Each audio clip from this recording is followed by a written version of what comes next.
మచిలీపట్నంలోని మంగినపూడి సముద్ర తీరంలో నిర్వహిస్తున్న మసులా బీచ్ ఫెస్ట్కు 3వ రోజు పర్యాటకులు పోటెత్తారు. సంగీత కళాకారుల సాంస్కృతిక కార్యక్రమాలు అలరించాయి. జబర్దస్త్ కళాకారులు ప్రదర్శించిన స్కిట్లు నవ్వులు పొంచాయి. మంగినపూడి తీరానికి జాతీయ స్థాయి గుర్తింపు తీసుకొచ్చేందుకు కృషి చేస్తానని మంత్రి కొల్లు రవీంద్ర తెలిపారు. మసులా బీచ్ ఫెస్ట్కు లక్షలాది మంది తరలిరావడం సంతోషంగా ఉందని మంత్రి కొల్లు రవీంద్ర తెలిపారు. బీచ్లోని పలు ప్రాంతాల్లో సాబ్ chairman Ravi Naidu, RTC chairman Konakalla నారాయణరావుతో కలిసి రవీంద్ర పర్యటించారు.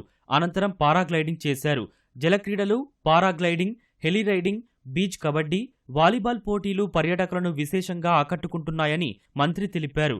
బీచ్ రక్షణ ఏర్పాట్లపై అధికారులు ట్రాఫిక్ ఇబ్బందులు తలెత్తకుండా పోలీసులు తీసుకున్న ముందస్తు చర్యలు అభినందనీయమన్నారు.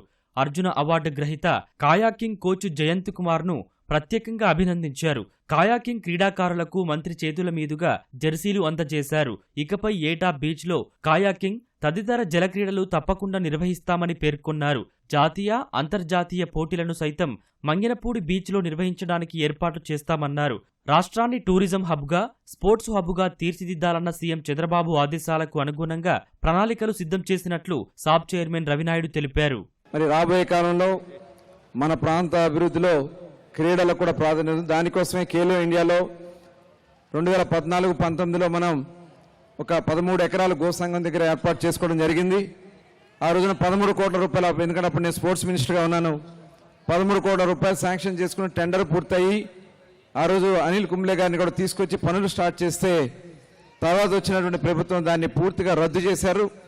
మొన్ననే మళ్ళీ ఆ 13 ఎకరాలని వేరే ఆటికి వాళ్ళు డైవర్ట్ చేస్తే తిరిగి మళ్ళీ వాటన్నిటిని కూడా మళ్ళీ స్పోర్ట్స్ అథారిటీకి అందించి ఇప్పుడు ఒక డిపిఆర్ తయారు చేశాం.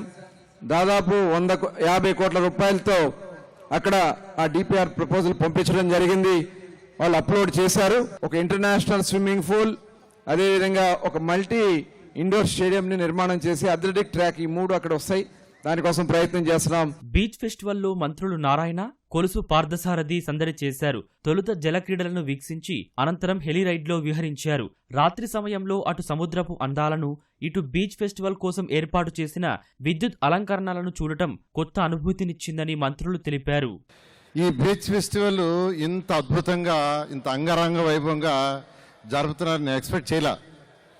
అనేక బీచ్ ఫెస్టివల్స్ చూశాను కానీ చాలా చాలా బ్రహ్మాండంగా చేశారు. ఇక్కడికి రాగానే గేట్వే ఆఫ్ అమరావతి అని 80 అడుగులతో అసెంబ్లీ యొక్క రూపాన్ని ఇక్కడ పెట్టారు. నేను అడిగాను రవీంద్ర గారిని, అది ఎన్ని రోజులు ఉంటుంది, ఈ ఫెస్టివల్ 4 రోజులు కదా, 4 రోజులు తీసేస్తారంటే లేదు సార్, 10 సంవత్సరాలు చెక్కు చెదరగా ఉండేటట్టుగా దాన్ని చేశామన్నారు. నిజంగా చాలా సంతోషం. మేము కూడా అక్కడ నిలబడి ఫోటోలు తీసుకున్నాం. బీచ్ ఫెస్ట్లో భాగంగా నిర్వహించిన కబడ్డీ పోటీలు, జలక్రీడలను సందర్శకులు ఆసక్తిగా తిలకించారు.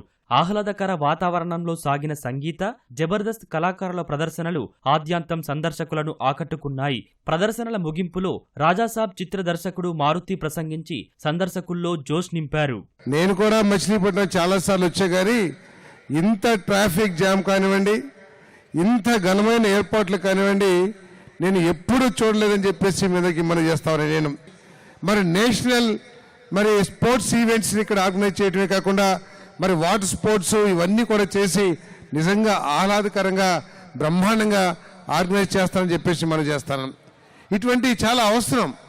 మనందరం కూడా రోజు ఎవరి కాలం మనం మెకానికల్ లైఫ్ అయిపోయింది. ఉదయం లేచిన కాడి నుంచి సాయంత్రం వరకు కూడా వారి సమస్యలతో కానివ్వండి, వారి వృత్తిపరమైన బిజీతో కానివ్వండి, చాలా స్ట్రెస్ ఫీల్ అవుతా ఉన్నారు ప్రజలందరూ కూడా.